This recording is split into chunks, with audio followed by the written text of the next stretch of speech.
Hey guys, this is NASCAR Resource here, and excuse the TV, I have Jurassic World Evolution 2 on, but today I am doing my top 10 favorite movies of all time ranking.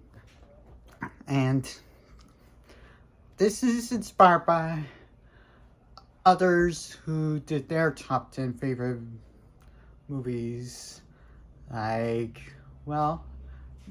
probably Jay Vaders, who also did one, if I'm not mistaken. But yeah, I'm sitting in my mom's chair. I borrowed it from her craft room in the other side. But yeah, but anyways, so yeah, let's get to this video. And before we begin, I'm gonna bring up my honorable mentions. I'm gonna do 10 of them. And those 10 honorable mentions are the Super Mario Brothers movie, as well as the Polar Express, Chicken Run, Dawn of the Nugget, Wallace and Gromit and the Curse of the Were Rabbit,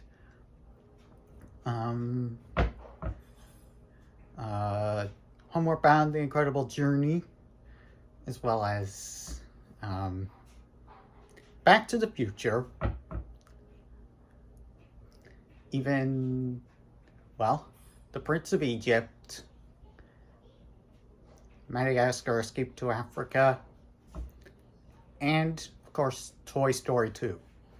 So, let's get to the list. And my number 10 pick is The Lion King. Yeah. I mean, come on, guys. Look at this. I mean, I've not seen this much in my childhood, but the more I ended up watching it in my teen years, the more I love it. I mean, look at it. So yeah, this is the 2-disc Platinum Edition from 2003. So yeah, I mean,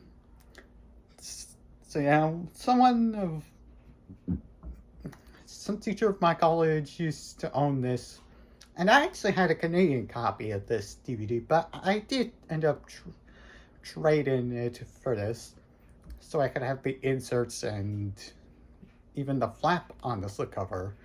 I mean, come on, this copy's better than the Canadian one. And so yeah, I mean, the characters in this one, like Simba, an amazing protagonist, and there's also the comic reliefs like Timon and Pumbaa. They're really funny. I mean, Pumbaa, like, they call me Mr. Pig. Yeah. And Timon, he's voiced by Nathan Lane, who later voiced Snowbell in Stuart Little, which is another one of my all-time faves, by the way. Yeah, it's not on the list though, but yes, and there's even Scar, the villain. Oh, I can't stand how much of a villain he is. He's always wanted the throne for himself, and wow, yeah, I can't stand how much of a villain he is. And everything, the animation is really nice, along with the voice acting, like James Earl Jones before he passed away, and others like, I can't remember. Well, there's Matthew Broderick as the adolescent Simba, and yeah, there's even the music, like Circle of Life. I just can't wait to be king. I definitely sang that song in my childhood. Really, I just can't help myself about that song. Hakuna Matata, Be Prepared, Kanye, Feel the Love Tonight. Even the Platinum Edition having the Morning Report song, which I definitely actually prefer the Platinum one over the original version and its theatrical re-release. Of course, I still watch the movie on Disney Plus. So, yeah, just to let you know. Number nine is The Legend of Zorro. I mean, come on. Why do many people really despise this movie? I've never actually seen the original, but it's okay. It doesn't have a train. I'm more into trains, and this movie I definitely got introduced to during my childhood, and the train sequence.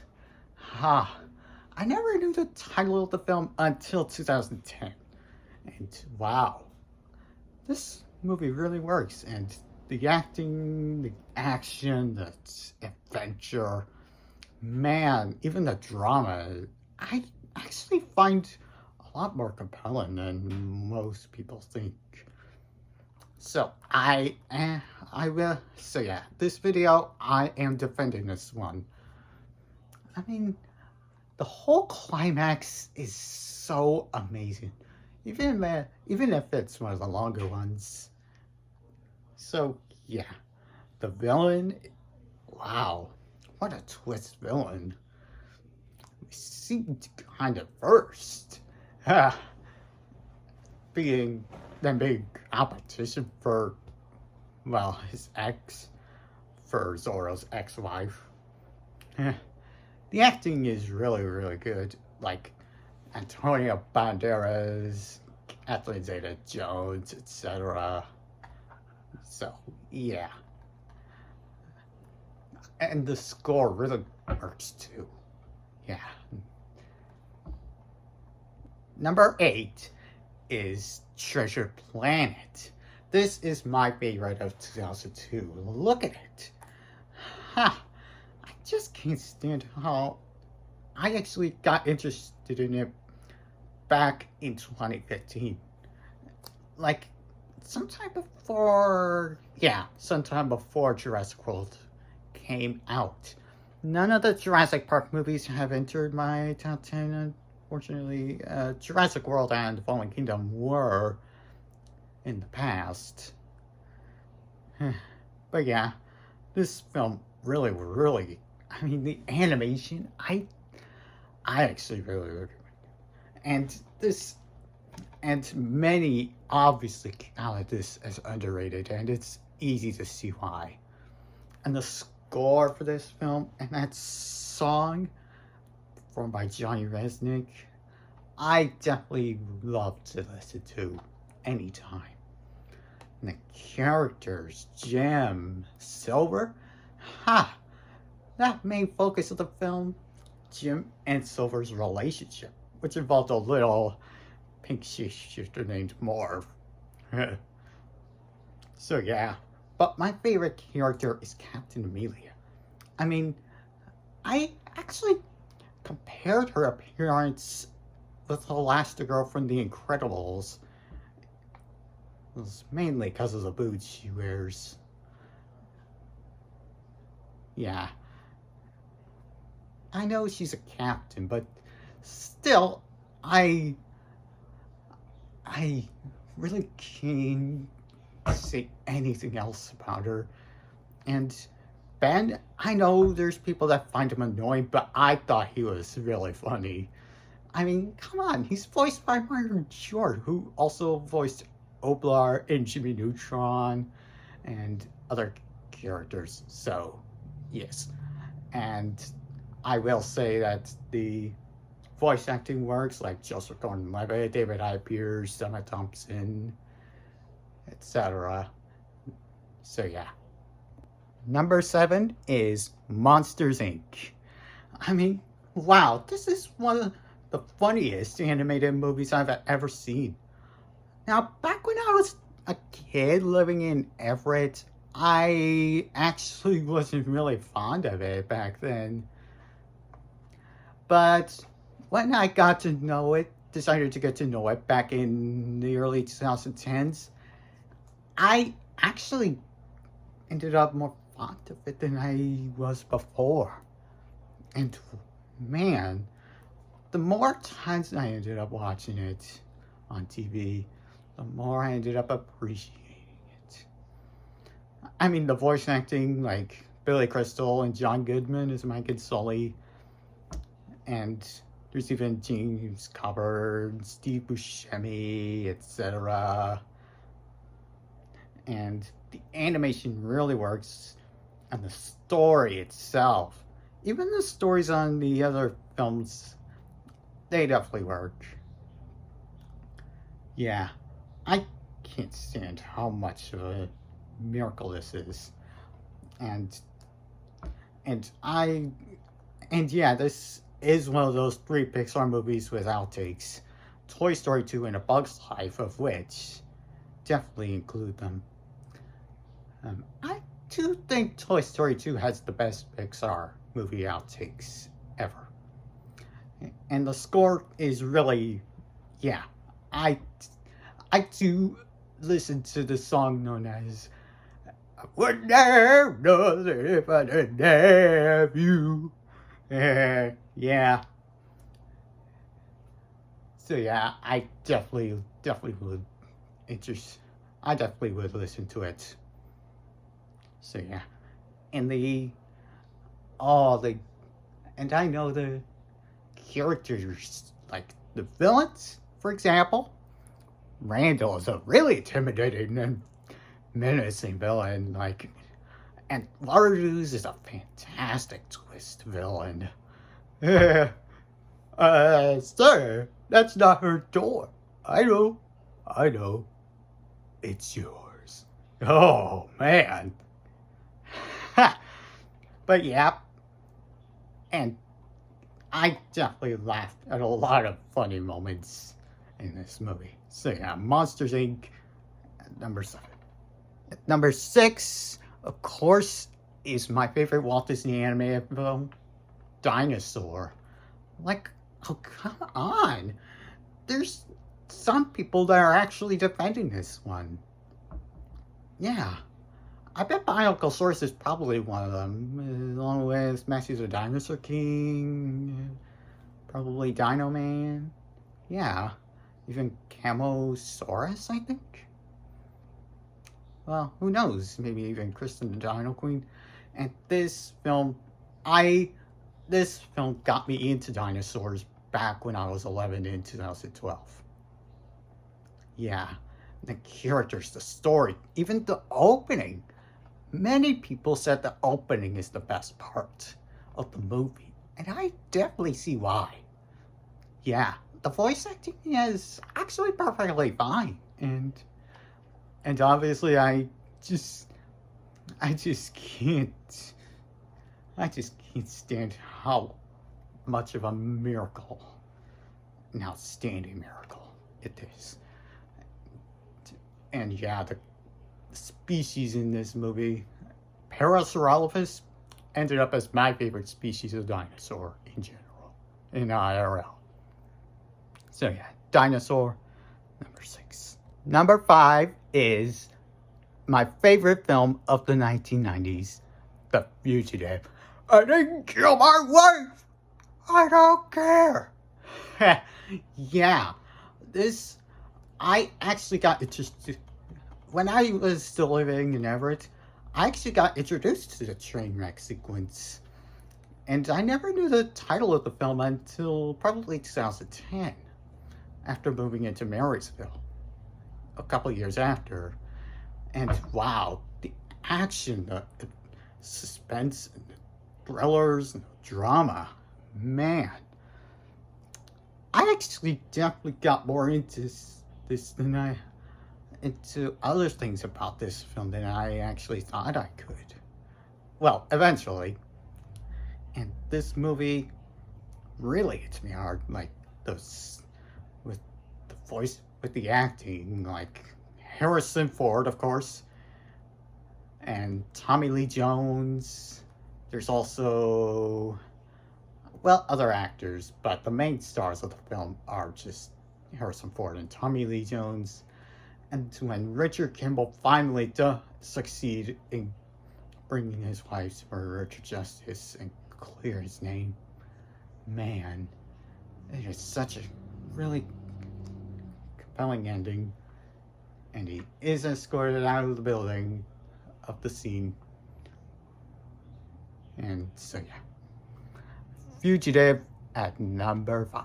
Number 4, it's my favorite DreamWorks movie, and I definitely saw it in theaters when it came out on its 20th anniversary last year. Shrek 2. Yes. This is my favorite of all DreamWorks animated films and DreamWorks movies in general. I can't stand how much of a miracle this film is. I mean, Schaefer Productions even made a video on why it's a perfect sequel, and I definitely saw that and gave it a like. So yeah, James, if you're watching, this is also for you. Yeah, I definitely enjoyed how funny and it is, and the voice acting, like Everett is Prince Charming, Jennifer Saunders is Fairy Godmother, Antonio Banderas is Puss, in Boots, and the climax really is, unbelievably phenomenal. Yeah, and I definitely got my chance of seeing it in theaters when it returned. Yeah, love this film with all my heart, and I can't stop thinking about it. Number 4, or 3 actually, is the Peanuts movie. Like, look at it. This is my favorite film nowadays of the 2010s. Yeah, it's that good. I mean, look at it. They blended, Blue Sky Studios blended the comic strips with gorgeous CG, and wow. I know many people think the Snoopy Flying Ace subplot is kind of unnecessary, but I think it's kind of incomplete without a villain if they never included it. Yeah, and I'm so sad that the studio was shut down during the pandemic. Yeah. But this film, it makes me really happy. And Jamboree, if you're watching, I know this is your favorite Blue Sky film. Yeah, loved a lot about this, and the ending, man. I just can't stand it. And Chief Brillo's obviously said about what happened in this assembly, and I do agree. When Charlie Brown realized he made a mistake, he came clean about it instead of lying about it. Then eventually the liar gets revealed and everyone will hate him and you realize he was wrong. No, none of that in Peanuts. Number 2 is The Incredibles, my favorite Pixar movie. Look at this. I wasn't much fond of it during my childhood, but I did get to know it back in 2014, 4 years prior to the sequel release. And I definitely saw it in theaters. Yeah. Look at this. The animation, the action, the score by Michael Giacchino.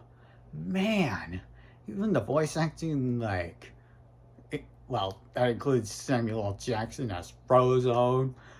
Where's my super suit? There's also Ed Nelmo, voiced by director Brad Bird. No games, and I'll fix a hobo suit. Yeah. I mean, come on. I love this movie with all my heart. And this is definitely one of my dad's favorite movies. So yeah, along with its sequel and many of these Star Wars movies, as well as A Bug's Life. Even the first 3 Shrek films. So yeah. So yeah, this is for you, Dad. My number 1 favorite movie is 2012. Yes, it's that good. I actually got interested in it back in the late 2010s.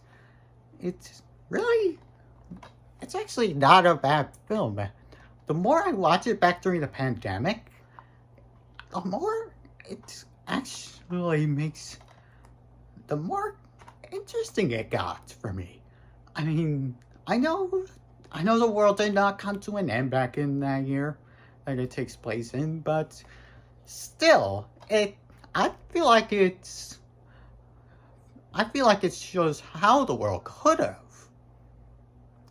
probably ended that year, but luckily it never did. But I don't mind this film existing at all. And the acting, like, well, John Cusack, there's even, well, others like Amanda Peet,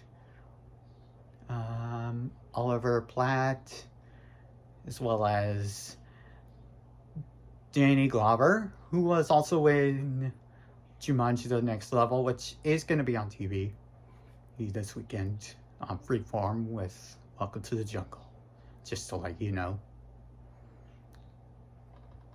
But yeah, I love this film with all my heart. The suspense and the thrillers, man. Yeah, and the characters, I actually find their developments really compelling too. This film, I am not gonna let go of either. Like, literally, this film. So, yeah. So that wraps it up for my top 10 favorite movies list of all time. Hope you enjoyed it. And stay tuned for more future videos of mine. Even those that I made in the past. Cheers.